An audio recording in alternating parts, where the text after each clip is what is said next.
Hello friends, Sunday वाला mini blog को आपण मानक स्वागत। सकाळ बापू झील मार्केट जाइए चिकेन नहीं आसते बापा सहित जेहेतु मार्केट जाइए तार क्षीर पाउडर नजल स्प्रे और मेडिसिन सबू एकाथर धरिकी पलि आसी।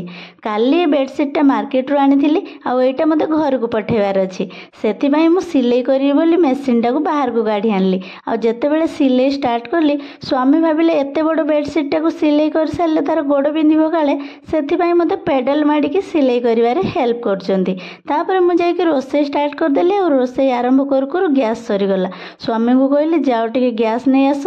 सी कहले भाग्य भल आज संडे थिला नले आज उपास रही था। सी रोसे करने को लगिगले कहीं आपण मैंने तो जानते आम घरे चिकेन हेले मु रोसे करेनी कहीं मत चिकेन रोसे आसे। रोसे सरला आम बसिलु खावाई मु झील को खुआई दौली और स्वामी मत खुआई दौले आ मत पचारे केमती टेस्ट है। कहली हाँ भल आम खाई सारा बेलू कलाहांडिया वर्षा और पवन आसी जाइए तेणु आम तो चलू रेस्ट नापी। आपण मैंने भी रेस्ट करूँ। देखा आ गोटे मिनी ब्लॉग रे रही। जय जगन्नाथ।